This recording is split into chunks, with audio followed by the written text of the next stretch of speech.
So মৰমৰ ছাত্ৰ-ছাত্ৰীসকল এইটো ইয়াৰ আগৰ ভিডিঅ'ত মই তোমালোকৰ ফিজিক্সৰ কিছুমান টিপছৰ বিষয়ে আলোচনা কৰিছো। চাৰিটা টিপছৰ বিষয়ে আলোচনা কৰিছিলো যিবোৰ তোমালোকে টিপছ ইউজ কৰি তোমালোকৰ ফিজিক্স পৰীক্ষাত তোমালোকে ভাল নম্বৰ এটা স্ক'ৰ কৰিব পাৰা। সো এইটো ভিডিঅ'ত মই তোমালোকৰ আৰু কিছুমান টিপছৰ বিষয়ে আলোচনা কৰিম যিবোৰ টিপছ তোমালোকে ইয়াৰ লগতে যোগ কৰি তোমালোকৰ ইমপ্ৰুভ কৰি পৰীক্ষাত ভালতকৈ ভাল নম্বৰ এটা মিনিমাম নম্বৰ স্ক'ৰ কৰিব পাৰা। সো তোমালোকে ভিডিঅ'টো স্কিপ নকৰাকৈ চাই যোৱা।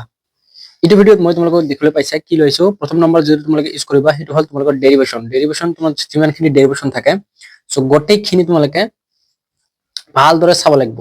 তাৰ কাৰণে মই তোমালোকৰ কি কৰিছো কেইটামান ডেৰিভেশ্যন লৈ আছো যিকেইটা ডেৰিভেশ্যন তোমালোকে মানে তোমালোকৰ পৰীক্ষাত এনেকুৱা নহয় যে নাহে মানে এই ডেৰিভেশ্যন কেইটা মানে প্ৰত্যেকবাৰে হাইলাইটেড হয় তোমালোকৰ পৰীক্ষাত আহিয়ে থাকে সো বুজি পাইছা না তোমালোকে। সো তোমালোকক ভিডিঅ'ৰ শেষত ডেৰিভেশ্যন কেইটা দেখাই দিম। তো তাৰ আগতে বেলেগ এটা টিপছৰ বিষয়ে আলোচনা কৰি লওঁ। এইবিলাক তোমালোকে ভিডিঅ'টো স্কিপ নকৰাকৈ চাই যোৱা। তাৰপিছত 2 নম্বৰ তোমালোকে কি কৰিবা ফৰ্মুলা যিমানখিনি ফৰ্মুলা আছে তোমালোকৰ গোটেইখিনি ফৰ্মুলা তোমালোকে চাই যাবা। কিয়নো ফৰ্মুলাবিলাক খুবেই ইম্পৰ্টেণ্ট হয়। সো যেনেকুৱা তোমালোকে স্নেলছ ল, কাৰ্চফছ ল, গাউছ ল, সিমানখিনি গোটেইখিনি ফৰ্মুলা তোমালোকে একেবাৰে চেপ্টাৰ বাই চেপ্টাৰ তোমালোকে স্কিপ নকৰাকৈ ফৰ্মুলাখিনি গোটেইখিনি ফৰ্মুলা তোমালোকে চাই যাবা পাৰ্ট 1 আৰু পাৰ্ট 2। আৰু যদি তোমালোকক ফৰ্মুলা যদি লাগে এখন নেক্সট ভিডিঅ'ত যদি ফৰ্মুলা বিষয়ে তোমালোক লাগে সো মোক কমেন্ট কৰিবা মই তোমালোকক বনাই দিম। তাৰপিছত তোমালোকৰ আহা তোমালোক কুৱেশ্যন নম্বৰ 3 নম্বৰ লৈ তোমালোকৰ নিউমেৰিকেলছ আৰু যিবিলাক এক্সাম্পলছ আছে নিউমেৰিকেলছ আৰু এক্সাম্পল বিলাক খুবেই ইম্পৰ্টেণ্ট হয়। এক্সাম্পলখিনি তোমালোকৰ যিখিনি বেস্ট অন এনচিইআৰটি তোমালোকে এক্সাম্পল থাকে কিছুমান সো সেইখিনি গোটেইখিনি তোমালোকে ভালদৰে স্কিপ নকৰাকৈ চাই যাবা আৰু লগতে নিউমেৰিকেল যিখিনি আছে তোমালোকৰ।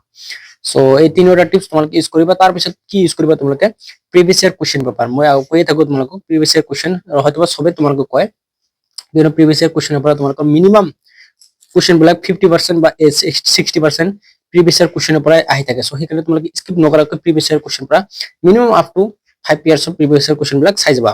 তাৰপিছত তোমালোকে কি কৰিবা তাৰপিছত তোমালোকে গোটেইখিনি তোমালোকে খালি প্ৰেক্টিছ কৰিবা। গোটেই যিকেইদিন তোমালোকে গেপ পাবা অনলি প্ৰেক্টিছ আৰু একো কৰিব নালাগে। সেইখিনি কৰিলে তোমালোকে ভাল নম্বৰ এটা স্ক'ৰ কৰিবা যিখিনি নম্বৰ তোমালোকক পাছ কৰিবলৈ লাগে।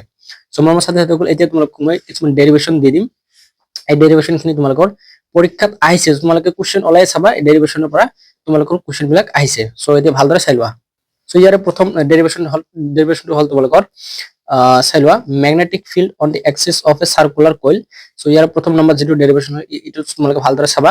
তাৰপিছত কি চাবা এষ্ট্ৰনমিকেল টেলিস্কোপ যেটো তোমালোকৰ টেলিস্কোপ পাৰ্ট 2 টেলিস্কোপ আৰু অপটিক্সত যিখিনি আছে না টেলিস্কোপ আৰু কম্পাউণ্ড মাইক্ৰস্কোপ এই দুটা ভালদৰে চাবা কিয়নো হাইলাইটেড হয় তোমালোকৰ 90% চান্স আছে তোমালোকৰ আহিব ইয়াৰ পৰাই তোমালোকৰ আহিব। তাৰপিছত চাবা স্নেলছ ল প্ৰুফ ইউজিং হাইজেনছ প্ৰিন্সিপল। হাইজেনৰ নীতিৰ সহায়ত স্নেলৰ ল প্ৰতিষ্ঠাপিত কৰা লাগে। এইটো তোমালোকৰ এই চেপ্টাৰটো আছিল ৱেব অপটিক্সৰ পৰা। তাৰপিছত তোমালোকৰ কি আছে nuclear density is independent of mass number এ। সো এই পাঁচটা তোমালোকে ভালদৰে চাই ল'বা। ইয়াৰ পৰাই তোমালোকে যিকোনো দুটা বা তিনিটা তোমালোকৰ পৰীক্ষাত আহিছে চাবা। কুৱেশ্যন পেপাৰ ওলাই চাবা তোমালোকে ডেৰিভেশ্যনৰ পৰা তোমালোকৰ আহিছে 4 নম্বৰ বা 5 নম্বৰৰ কাৰণে। সো মৰমৰ ছাত্ৰ-ছাত্ৰীসকল এইখিনি আছিল তোমালোকৰ আজিৰ। ভালদৰে চাই লোৱা এবাৰ মই তোমালোকক দেখাই দিছো এই 5টা ডেৰিভেশ্যন একেবাৰে স্কিপ নকৰাকৈ চাই যাব। তাৰপিছত তোমালোকৰ এই যে এইকেইটা তোমালোকৰ আছিল ফৰ্মুলা চাবা। তাৰপিছত নিউমেৰিকেল এক্সামিনেশ্যন চাবা। তাৰপিছত প্ৰিভিয়াছ ইয়াৰ কুৱেশ্যন পেপাৰ 5 ইয়াৰলৈকে নাইবা 10 ইয়াৰ যিমানখিনি পাৰা তোমালোকে। তাৰপিছত প্ৰেক্টিছ। সো এই গেপৰ এতিয়া যেহেতু তোমালোকে পৰীক্ষা দিলা এইচএছৰ ইংলিছ পৰীক্ষা সো এই গেপখিনি তোমালোকে এই যদি টিপছ কেইটা তোমালোকে ইউজ কৰিব পাৰা তেনেহ'লে তোমালোকৰ মিনিমাম পাছিং মাৰ্কটো আহিব 21।